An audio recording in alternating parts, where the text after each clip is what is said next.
നമസ്കാരം, ഞാൻ Deepthi. Chemmanur international jewellers Kaumudi ഹെഡ്ലൈൻസിലേക്ക് സ്വാഗതം. Powered by ARMC.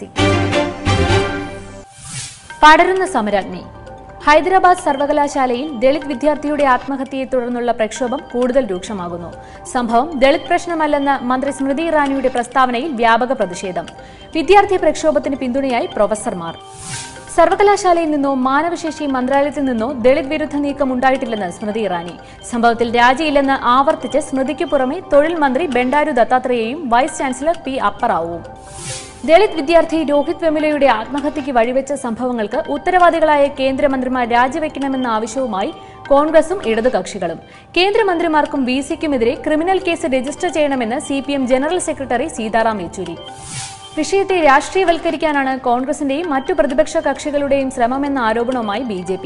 മോദി വിരുദ്ധ പ്രചരണത്തിനായി പ്രതിപക്ഷം കെട്ടുകഥ മെനയുകയാണെന്ന് കേന്ദ്രമന്ത്രി വെങ്കയ്യ നായിഡുവിന്റെ ആക്ഷേപം. കൗമാരകലയുടെ താലപ്പൊലി. തലസ്ഥാനത്തിന് കൗമാരകലയുടെ താലപ്പൊലിയുമായി സംസ്ഥാന സ്കൂൾ കലോത്സവം 3-ാം ദിവസം. 2 ദിവസത്തെ മത്സരങ്ങളിൽ മുന്നിൽ നിൽക്കുന്നത് പാലക്കാട് ജില്ല. കഴിഞ്ഞ തവണ പാലക്കാടുമായി കിരീടം പങ്കുവച്ച കോഴിക്കോട് തൊട്ടു പിന്നാലെ. പൊതുവിദ്യാഭ്യാസ വകുപ്പിന്റെ നിയന്ത്രണങ്ങൾ വെറുതെയാക്കി മേള ഇക്കുറിയും അപ്പീൽ പ്രളയത്തിൽ.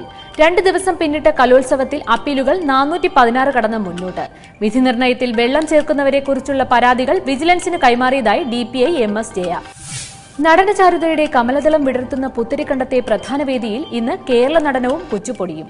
ശബ്ദഭാവാനുകരണങ്ങളിൽ കൗതുകം പകർന്ന് മോണോ ആക്ടും മിമിക്രിയും മറ്റു വേദികളിൽ. 18 വേദികളിലായി ഇന്നത്തെ മത്സരം 55 ഇനങ്ങളിൽ. കാത്തിരിക്കുന്ന ശിക്ഷാവിധി. ചന്ദ്രബോസ് വധക്കേസിൽ പ്രതി മുഹമ്മദ് നിസാമിനുള്ള ശിക്ഷ ഇന്നറിയാം. തൃശൂർ അഡീഷണൽ സെഷൻസ് കോടതിയുടെ ശിക്ഷാവിധി ഉച്ചയ്ക്ക് 1 മണിക്ക്. ദേശീയ ശ്രദ്ധയാകർഷിച്ച കേസിൽ അന്തിമവിധി കാത്ത് കേരളം. സെക്യൂരിറ്റി ജീവനക്കാരൻ ചന്ദ്രബോസിനെ വാഹനമിടിച്ച് കൊലപ്പെടുത്തിയ കേസിൽ വ്യവസായി നിസാം കുറ്റക്കാരനെന്ന് കോടതി വിധിച്ചത് ഇന്നലെ. കൊലപാതകം ഉൾപ്പെടെ ചുമത്തപ്പെട്ടിരുന്ന 7 വകുപ്പുകളിലും പ്രതി കുറ്റക്കാരൻ. അപൂർവങ്ങളിൽ അപൂർവമായ കേസിൽ പ്രതിക്ക് വധശിക്ഷ നൽകണമെന്ന് പ്രോസിക്യൂഷൻ. തുറക്കുമോ രക്ഷാമുഖം. റബ്ബർ മേഖലയ്ക്ക് രക്ഷാപ്രഖ്യാപനവുമായി കേന്ദ്ര സർക്കാർ. സ്വാഭാവിക റബ്ബറിന്റെ ഇറക്കുമതി രാജ്യത്തെ 2 തുറമുഖങ്ങളിലൂടെ മാത്രമാക്കി വിജ്ഞാപനം. നിയന്ത്രണം കാരണം കടത്തുകൂലി വർദ്ധിക്കുന്നത് ഇറക്കുമതിയെ നിരുത്സാഹപ്പെടുത്തുമെന്ന് പ്രതീക്ഷ. രാജ്യത്തേക്ക് ഏതു തരത്തിലുമുള്ള സ്വാഭാവിക റബ്ബറിന്റെ ഇറക്കുമതി ഇനി ചെന്നൈ, മുംബൈ, ജവഹർലാൽ നെഹ്റു തുറമുഖങ്ങൾ വഴി മാത്രം. കേന്ദ്ര നിയന്ത്രണം കേരളം ഉൾപ്പെടെയുള്ള സംസ്ഥാനങ്ങളുടെ ആവശ്യം പരിഗണിച്ച്. കേരളത്തിന് മെട്രോ കാലം. കൊച്ചി മെട്രോയ്ക്ക് ട്രാക്ക് ഉണരുന്നതിന് പിന്നാലെ തിരുവനന്തപുരം കോഴിക്കോട് ലൈറ്റ് മെട്രോ പദ്ധതി നിർമ്മാണ പ്രവർത്തനങ്ങളുടെ ട്രാക്കിലേക്ക്. പ്രാരംഭ പ്രവർത്തനങ്ങൾക്കുള്ള ഇടക്കാല കൺസൾട്ടൻസി സംബന്ധിച്ച് സംസ്ഥാന സർക്കാരും DMRCയുമായി കരാർ പ്രാബല്യത്തിൽ.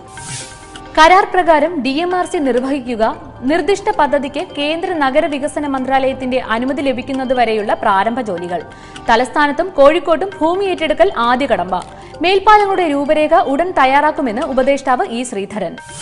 കൊച്ചി നഗരത്തിന് യാത്രാവേഗത്തിന്റെ പുതിയ മുഖം നൽകി മെട്രോ റെയിൽ ട്രാക്കിലേക്ക്. ഇന്ന് രാവിലെ ടെസ്റ്റ് ട്രാക്കിൽ നടത്തിയ ഓട്ടം തൃപ്തികരം. ട്രാക്കിലൂടെയുള്ള ഔദ്യോഗിക ട്രയൽ റൺ മറ്റന്നാൾ മുഖ്യമന്ത്രി ഫ്ളാഗ് ഓഫ് ചെയ്യും.